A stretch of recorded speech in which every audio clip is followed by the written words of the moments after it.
এই ভর্তাটা যেদিন বানাবেন সেদিন একটু ভাত বেশি করে রান্না করতে হবে কিন্তু।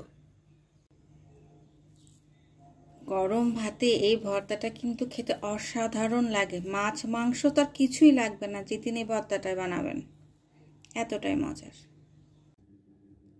এখানে আমি ছুরি শুটকি আর লোটে শুটকিটা নিয়েছি। সামান্য গরম পানিতে আমি এটা কিন্তু 5 থেকে 6 মিনিট একটু ভিজিয়ে রাখছি, এতে করে কাঁটাটা ছাড়িয়ে নিতে একটু সুবিধাই হয়। তো শুটকিগুলো পরিষ্কার করে নিয়েছি। এখন 2 টেবিল চামচ সরষের তেল দিয়ে শুটকিগুলো আমি ভেজে নেব।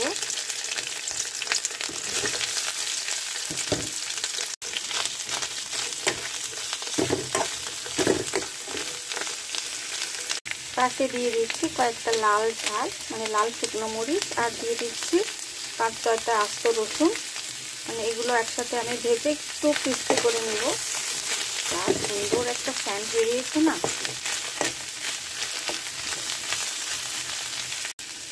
সাথে একটু পেঁয়াজ কুচিও আমি দিয়ে দিচ্ছি। সবগুলো একসাথে একটু ভালো করে ভেজে নেব।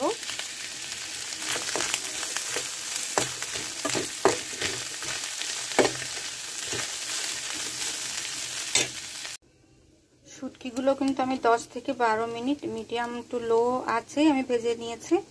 তো শুটকিটা ভাজা হয়ে গেছে, ততক্ষণ ভেজেছি যাতে করে কাঁচা গন্ধ বা কাঁচা ভাবটা চলে যায়। তো শুটকিগুলো তুলে নিব, কিন্তু শুকনো মরিচটা আমি আরেকটু তেলে ভেজে নিব যাতে একটু মুচমুচে হয়, নাহলে কিন্তু পাটায় পিষতে একটু কষ্ট হয়ে যাবে। তো শুটকিগুলো আমি তুলে নিচ্ছি, আর এই ফাঁকে ভাজতে ভাজতে আমি কিন্তু প্রত্যেকটা কাঁটাও বেছে নিয়েছি। তো মরিচটা আমি শুকনো করে ভেজে নিয়েছি, এখন পাটায় পিষে নিচ্ছি। এরপর শুটকিগুলো আমি পিষে নিব। আপনারা চাইলে কিন্তু এটা গ্রাইন্ডারও করতে পারবেন, তবে আমার কাছে মনে হয় পাটায় পিষে নিলে কিন্তু খেতে খুব বেশি ভালো লাগে। ভর্তা মাখার জন্য নিয়েছি এখানে আমি একটা মিডিয়াম সাইজের কাঁচা পেঁয়াজ কুচি, ধনেপাতা কুচি, স্বাদ মতো লবণ। ভর্তা ঝাল না হলে কি ভালো লাগে, তাই আমি 6টা থেকে 7টা লাল শুকনো ঝাল একটু পুড়ে নিয়েছি। তো দিয়ে দিব এখানে আমি সরষের তেল। যত তেল যত ঝাল ততই না ভর্তা মজা। খুব ভালো করে সবকিছু মেখে নিব। তো চটকে চটকে মাখতে হবে। তেলে ঝালে কি দারুণ একটা ভর্তা যে আমি আজকে বানাচ্ছি।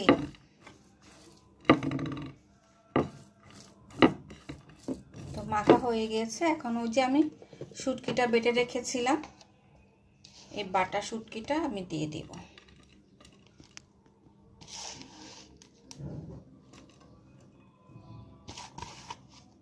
কি মাছ মাংস, ভাতের মজা কিন্তু এই ভর্তাতে, সে যে কোনো ভর্তা হোক না কেন। তো যে বাটা শুটকির সাথে আমি সব কিছু একদম চটকে চটকে মেখে নিচ্ছি।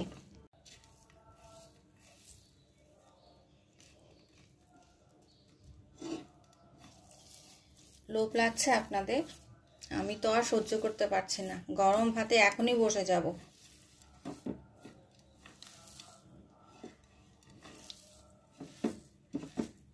তো হয়ে গিয়েছে আমার দারুণ মজার ঝাল ঝাল তেলে ঝালে শুটকি ভর্তা।